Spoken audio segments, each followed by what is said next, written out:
Bueno, muy bien. Eso era lo que pasaba el domingo a la noche. Lo hablo como ciudadano, ya no como candidato, porque yo ya no ingresé, digamos.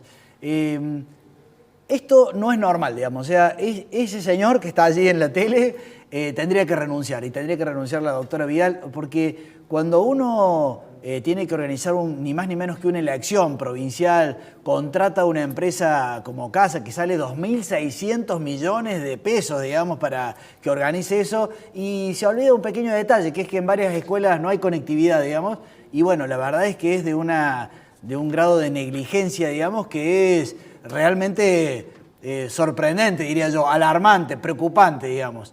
Y que además, como ustedes veían esa entrevista era el domingo en la noche, pero vuelvo a decir, estamos al lunes, hoy en este programa que estamos grabando, y todavía no tenemos garantías. Porque ¿qué pasó?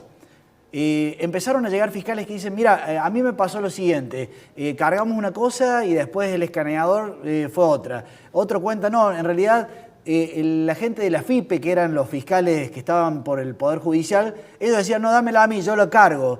En otro caso le decían, no, andate a otro colegio y cárgalo ahí. Entonces se iba la presidenta y no sabíamos si en el medio podía cambiar alguna planilla por otra. O sea, realmente la cantidad de oportunidades que hubo para producir irregularidades en ese domingo a la noche, no estamos diciendo que hubo fraude, porque nadie lo dice todavía, pero sí se dio margen, se dio lugar a una serie de posibilidades, de oportunidades, de irregularidades que hacen que cuando una elección se gana por 40.000 votos, y bueno, todo da que hablar. La verdad es que los cordobeses no nos merecíamos esto, o sea, no nos merecíamos aparecer en la pantalla nacional mostrando de nuevo, después de aquello que pasó en el 2007, ¿se acuerdan de esa elección entre Schiaretti y Juez? Justamente esa posibilidad de que haya habido fraude, que tantos años después volvamos a tener esa vidriera que muestra una Córdoba de poca calidad institucional. Realmente no importa cómo termine esto, no importa si gana Yarlora o gana Juez,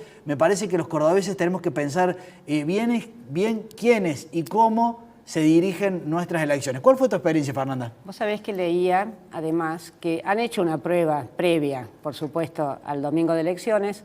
La primera vez anduvo muy mal en todas las escuelas, entonces, bueno, alertados por esta situación, el viernes, previo al domingo 25, vuelven a hacer esta prueba en diferentes escuelas. De las 800 escuelas, en 867 escuelas, de las cuales 600 no anduvo, o porque necesitaban un repuesto para el escáner, o porque la gente no estaba capacitada para usarla, o porque no había conectividad. Es decir, debió ser un llamado de atención serio, y que los cordobeses supiéramos que esto podía ocasionar un serio problema en el transcurso de la elección. Y aún así, Sebastián, a las 12 de la noche parecía que hubieran cerrado el conteo, dejaron de aparecer datos.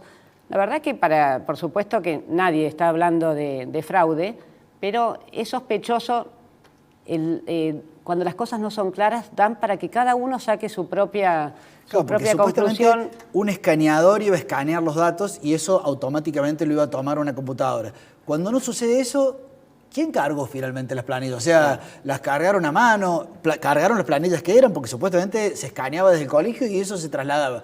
Cuando eso cae, digamos, ese sistema cae, bueno, da lugar a cualquier cosa, digamos. Además, hoy la escuchaba también a Delia Ferreira Rubio, que está nada menos que en Transparencia Internacional, y ella agregaba, decía, la verdad que es todo un logro para Córdoba tener la boleta única y que después nos encontremos con este proceso tan lleno de errores, es una gran lástima, porque era como que realmente lo que vos decís, todo el país miraba esta elección.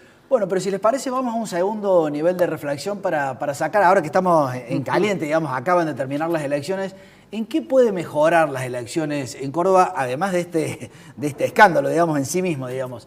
Bueno, déjenos que le contemos, porque nosotros hemos sido candidatos, hemos estado allí, algunos tips, digamos, para que los evaluemos por lo menos. En primer lugar, creo que los cordobeses nos merecemos que la fecha del día de la elección sea fija, digamos, no dependa más de un gobernador, de un intendente, porque eso da lugar a miles de picardías. Es como tener el ancho de espada cuando uno juega el truco ya de antemano puesto. No da, digamos, en los países serios directamente es el tercer domingo de noviembre, el segundo domingo de julio. Tenemos que ponernos de acuerdo y eso no se tiene que mover. El segundo tema es el tema de la publicidad. Creo que todos los ciudadanos como hemos tenido tanta historia de picardías políticas desde Menem en adelante, digamos, ya nada nos sorprende, pero que en Córdoba haya habido esta forma despareja de competir entre la publicidad de unos y la publicidad de otros, que durante 2 semanas hayan retardado la publicidad que le daba oficialmente el gobierno a los partidos, digamos, a la oposición y a los partidos en general. Todo eso uno dice, uy, qué pícaros que son estos del gobierno. Sí, qué pícaro, pero realmente no es bueno, digamos, es realmente vergonzoso, se podría decir. El tercer tema que tiro para tirar tips es el tema del debate, digamos, que no se haya producido ese debate entre los candidatos no le hace bien a la democracia de Córdoba. Tenemos que obligar a nuestros candidatos a que debatan. Puede ser en un ámbito universitario, puede ser en un canal de televisión o en varios, pero no puede ser de que los candidatos que quieren gobernarnos no se pongan uno frente al otro y debatan. Es como, estoy hablando de cuestiones muy elementales y sin embargo en Córdoba no la tenemos. Y quiero dejar la última, que es este tema que también pasó como al pasar, que es el tema de comprar gente para que se pase de partido. En otra época, los argentinos se acuerdan del proceso de borocotización que llamaban, ese doctor que terminó yendo hacia el otro lado y quedó tristemente célebre por eso, digamos.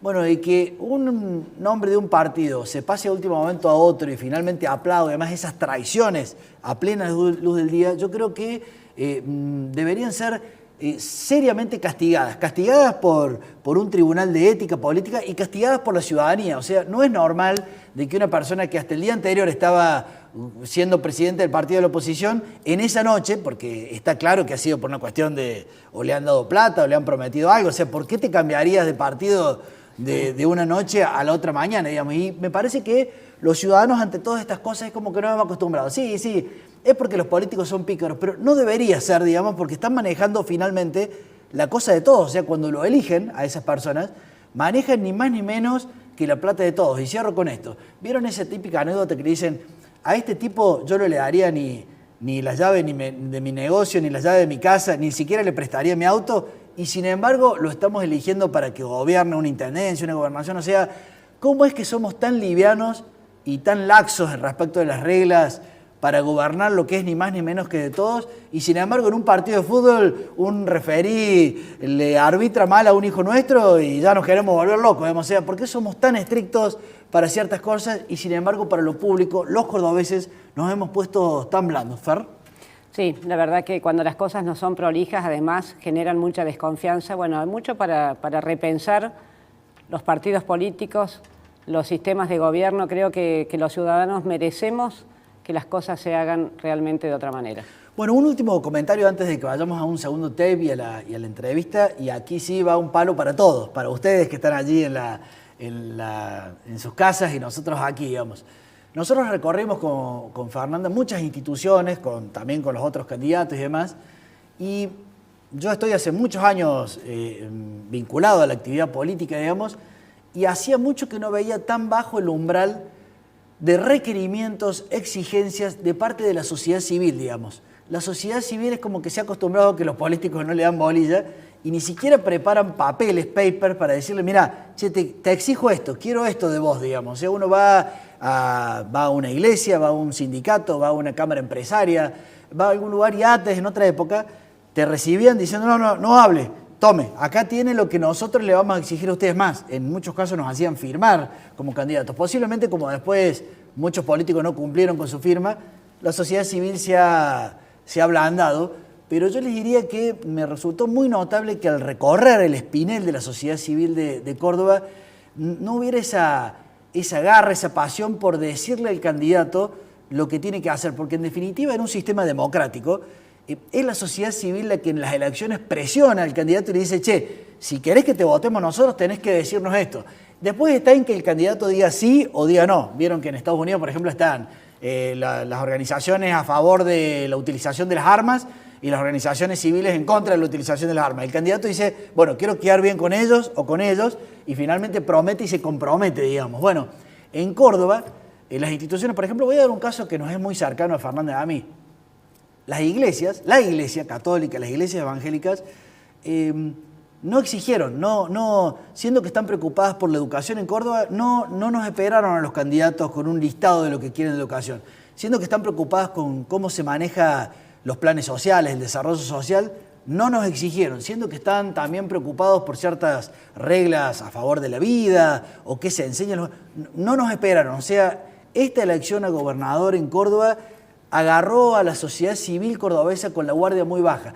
Ni siquiera las universidades nos invitaron, ni las universidades públicas, ni las universidades privadas. Hubo en mi caso una excepción que fue la Universidad Siglo XXI, que nos invitó Luis María Caballero, porque es justamente de aquí de Civilitas, pero digamos, no hubo presión de parte de la ciudadanía, de parte de las organizaciones civiles hacia la política. ¿Vos viviste esto así también, Fernando? Sí, sí, y además quiero agregar una anécdota de estos recorridos que vos mencionás, Sebastián.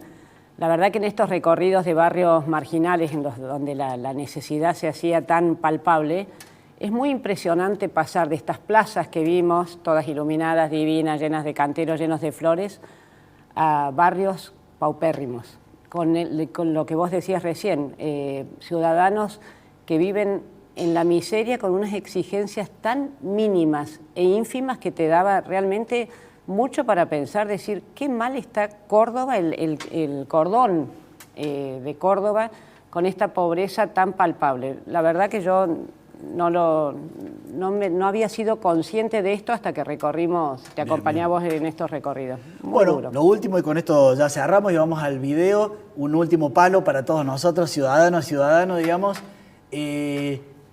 A mí el sábado al mediodía, algunos amigos, algunos me puede estar viendo, me decía, García, te voto para intendente, pero yo no era candidato a intendente. Y había pasado toda la elección, digamos. Yo le digo, pero no soy. Ah, pero ¿qué sos? No, soy legislador uninominal, le decía yo, por la ciudad de Córdoba. ¿Qué es eso? ¿Cómo es? ¿Hay senadores y diputados? Me decían, gente universitaria, digamos. Una tía que me llamó, que me decía, ¿cuándo me vas a traer boletas? No, tía, se vota con boleta única. ¿Cómo? ¿Con boleta única? ¿Qué es boleta única? Bueno, de esas hay 1000 anécdotas que tenemos. Y yo les pido, digamos, como chiviritense, digamos, como persona muy comprometida con esto, que no vuelva a pasar esto, aunque sea lo mínimo, porque estamos eligiendo ni más ni menos que nuestros gobernantes, qué se vota, cuándo se vota, cómo se vota, presentarse para ser fiscal, ayudar, aunque sea en lo más mínimo, porque vuelvo a decirles, después nos quejamos de que la educación es una miseria, de que la inseguridad está mal, pero cuando llegue el momento, ni más, porque finalmente la participación de toda la ciudadanía, hay alguna gente que participa como nosotros todo el año, digamos, pero la ciudadanía entera solamente participa cuando vota. Si solamente en esa participación ni siquiera te lo tomás en serio y no votas, igual que aquellas personas que dijeron, no, yo no voy a votar, ¿estás loco vos? O sea, cada 4 años elegís a la persona que tiene el sartén por el mango y ni siquiera vas a votar. Realmente en eso tenemos que pensar nuestra forma de ser ciudadanos, porque yo he notado que realmente el nivel de conciencia ciudadana ha bajado mucho en Córdoba, y casi diría que está a niveles preocupantes.